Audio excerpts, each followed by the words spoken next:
મિત્રો, ભોજન જ સૌથી મોટી ઔષધિ છે. દરેક વૃદ્ધોએ 60 વર્ષ પછી આ 7 વસ્તુઓ જરૂર ખાવી જોઈએ. નમસ્કાર મિત્રો, જય શ્રી કૃષ્ણ, રાધે રાધે, હર હર મહાદેવ. મિત્રો, મારી યુટ્યુબ ચેનલમાં આપનું સ્વાગત છે. આપણે જેવું ખાઈએ તેવા બની જઈએ, આ કહેવત બિલકુલ સાચી છે.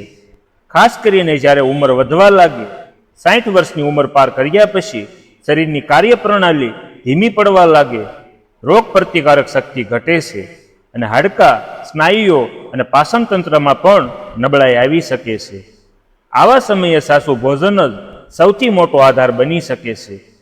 દવાઓ ઉપર નિર્ભર રહેવાના બદલે જો આપણે આપણા ખોરાકને ઔષધિ તરીકે અપનાવીએ તો આપણે ન માત્ર સ્વસ્થ રહી શકીએ પરંતુ જીવનની ગુણવત્તા પણ સુધારી શકીએ.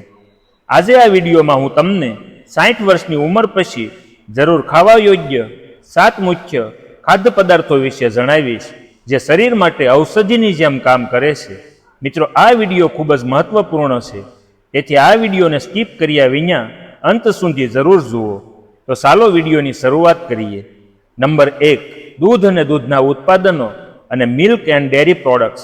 મિત્રો, 60 વર્ષની ઉંમર પછી કેલ્શિયમની ઉણપ સામાન્ય બની જાય છે, જેના કારણે હાડકાં નબળા પડવા લાગે છે અને ઓસ્ટિયોપેરોસિસ એટલે કે હાડકાનું નાજુક થવું જેવી સમસ્યાઓ પણ થઈ શકે છે. દૂધ, દહીં, પનીર અને છાશ જેવા ડેરી ઉત્પાદનોમાં માત્ર કેલ્શિયમ જ નહીં પરંતુ વિટામિન ડી, પ્રોટીન અને ફોસ્ફરસ પણ પુષ્કળ પ્રમાણમાં હોય છે, જે હાડકાને મજબૂત રાખવામાં મદદ કરે છે. માટે દિવસમાં 1 ગ્લાસ ગરમ દૂધ જરૂર પીવું જોઈએ. ઘરે બનાવેલું દહીં રોજ ભોજનમાં સામેલ કરો. પનીરને હળવી શાકભાજીમાં મિક્સ કરીને લો. અને ખાસ નોંધ, જો કોઈને લેક્ટો ઇન્ટોલરન્સ હોય તો બદામ કે સોયા દૂધ જેવા પ્લાન્ટ બેસ્ટ દૂધનો વિકલ્પ અપનાવી શકાય.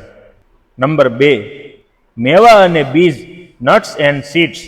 મિત્રો, વધતી ઉંમરમાં હૃદય, સ્વાસ્થ્ય અને મગજની કાર્યક્ષમતા જાળવવી અત્યંત જરૂરી છે. બદામ, અખરોટ, અળસીના બીજ, કોળાના બીજ અને સૂરજમુખીના બીજમાં omega 3 fatty acid, fibre, vitamin E અને ઝીંક જેવા પોષક તત્વો હોય છે, જે હૃદય, મગજ અને તવસા માટે પણ ખૂબ ફાયદાકારક છે.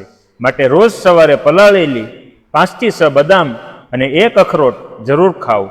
અળસી અને કોળાના બીજને સલાડ કે ખીરમાં મિક્સ કરીને લો. તલના લાડુ બનાવીને ખાવા પણ સૌથી સારો વિકલ્પ છે. નંબર 3, લીલા પાંદડાવાળા શાકભાજીઓ, ગ્રીન લીફી વેજીટેબલ્સ. મિત્રો, 60 વર્ષની ઉંમરે શરીરને આયર્ન, ફાઇબર, કેલ્શિયમ અને એન્ટીઓક્સિડન્ટની ખૂબ જ જરૂર હોય છે, અને જે તમને પાલક, મેથી, સરસવ, બથુઆ અને સહજનના પાંદડાઓમાં પુષ્કળ માત્રામાં મળે છે. કબજિયાત અને પાચન સમસ્યાઓમાં રાહત, લોહીની ઉણપથી બચાવ અને હાડકાને મજબૂત બનાવે છે. માટે અઠવાડિયામાં 3 થી 4 વખત લીલા શાકભાજી જરૂર ખાઓ.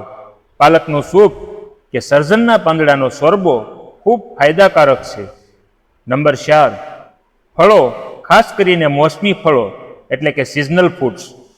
મિત્રો, ફળોમાં વિટામિન, મિનરલ્સ અને કુદરતી શર્કરાનો સારો સ્ત્રોત હોય છે, જે વૃદ્ધો માટે શક્તિ અને રોગ પ્રતિકારક ક્ષમતા વધારવામાં મદદરૂપ થાય છે.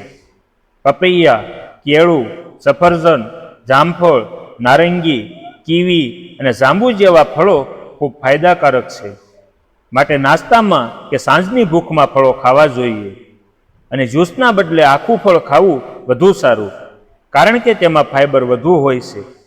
અને મિત્રો, તમે આ વિડીયો ક્યાંથી જોઈ રહ્યા છો અને તમને આ વિડીયો કેવો લાગી રહ્યો છે, અમને કોમેન્ટમાં જરૂર જણાવજો. અને ખાસ નોંધ, ડાયાબિટીસના દર્દીઓએ વધુ મીઠા ફળો જેમ કે કેરી કે દ્રાક્ષ મર્યાદિત માત્રામાં લેવા જોઈએ. નંબર 5, આખા અનાજ અને જાડા અનાજ એટલે કે હોલ ગ્રેસ એન્ડ મિલેટ્સ. મિત્રો, 60 વર્ષની ઉંમર પછી રિફાઇન્ડ વસ્તુઓ જેમ કે મેંદો કે પોલિશ ચોખાથી દૂર રહેવું જોઈએ. તેના બદલે જવ, બાજરી, રાગી, જુવાર અને બ્રાઉન રાઈસ જેવા જાડા અનાજ પચવામાં સરળ હોય છે અને શરીરને જરૂરી ફાઇબર, આયર્ન અને મેગ્નેશિયમ આપે છે. અને આ વસ્તુ સુગર નિયંત્રણમાં મદદરૂપ, કબજિયાત અને ગેસની સમસ્યામાં રાહત અને ઉર્જા પ્રદાન કરે છે. માટે રોટલીમાં ઘઉં સાથે થોડું જાડું અનાજ મિક્સ કરીને લોટ બાંધો. સવારના નાસ્તામાં રાગીના ઢોસા કે ખીર બનાવીને પણ લઈ શકાય. નંબર 6, હળદર અને આદુ એટલે કે ટર્મરિક એન્ડ જિંજર. મિત્રો, આ બંને ઘરેલું મસાલાઓમાં ઔષધિ ગુણો હોય છે. હળદરમાં કર્ક્યુમિન નામનું તત્વ હોય છે, જે સોજા વિરોધી અને એન્ટીઓક્સિડન્ટ ગુણોથી ભરપૂર હોય છે. આદુ પાચન સુધારે છે, સોજો ઘટાડે છે અને શરદી ઉધરસમાં રાહત આપે છે. માટે દૂધમાં હળદર નાખીને પીવો, એટલે કે ગોલ્ડન મિલ્ક. સવારે આદુનો નાનો ટુકડો મધની સાથે લો. શાકભાજી અને દાળમાં તેનો નિયમિત ઉપયોગ કરો. નંબર 7, દાળો અને અંકુરિત અનાજ એટલે કે પલ્સીસ એન્ડ સ્પ્રાઉટ. મિત્રો, પ્રોટીન શરીરની મરમત અને સ્નાયુઓ માટે ખૂબ જરૂરી છે અને દાળો તેનો શ્રેષ્ઠ સ્ત્રોત છે. ચણા, મગ, મસૂર, રાજમા, અડદ જેવી દાળોમાં પુષ્કળ પ્રોટીન, આયર્ન અને ફાઇબર હોય છે. અંકુરિત અનાજમાં એન્ઝાઇમ્સનું પ્રમાણ વધે છે, જેનાથી પોષક તત્વોનું શોષણ વધુ સારું થાય છે. માટે રોજ બપોરે કે રાતના ભોજનમાં 1 વાટકી દાળ જરૂર સામેલ કરો. નાસ્તામાં મગ કે ચણાના અંકુરિત અનાજમાં લીંબુ અને હળવો મસાલો નાખીને પણ લઈ શકો છો.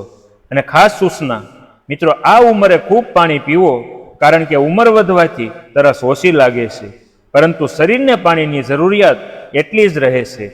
ઓછું તેલ, ઓછું મીઠું અને ઓછી ખાંડવાળું ભોજન અપનાવો. ઘરે બનાવેલું તાજું ભોજન ખાવો. પેકેટ અને પ્રોસેસ્ડ ફૂડથી દૂર રહો. હળવી કસરત, યોગ્ય ચાલવાને જીવનનો ભાગ બનાવો. મિત્રો, 60 વર્ષની ઉંમર કોઈ અડચણ નથી, પરંતુ એક નવી શરૂઆત હોઈ શકે છે. જો સાચા ખોરાક અને જીવનશૈલીને અપનાવવામાં આવે તો આ 7 વસ્તુઓને તમારા રોજિંદા આહારમાં સામેલ કરીને તમે અનેક રોગોથી દૂર રહી શકો છો, પરંતુ તમારી ઉર્જા, માનસિક શક્તિ અને ખુશીઓને પણ જાળવી શકો છો. ભોજન જ સૌથી મોટી ઔષધિ છે. આ મંત્ર ભૂલશો નહીં અને તમારા શરીરને એવું ભોજન આપો જે તેને સ્વસ્થ, સક્રિય અને ખુશ રાખે. તો મિત્રો, આજના વિડીયોમાં બસ આટલું જ. જો તમને આ વિડીયો ગમ્યો હોય તો વિડીયોને લાઇક કરો, તમારા પરિવાર અને મિત્રો સાથે શેર કરો અને અમારી ચેનલને સબસ્ક્રાઈબ જરૂર કરો. સાથે જ બેલ નોટિફિકેશનને ઓલ પર સેટ કરો, જેથી આગળનો વિડીયો સૌથી પહેલાં તમારી પાસે પહોંચે. અને કોમેન્ટમાં રાધે રાધે જરૂર લખો. ધન્યવાદ.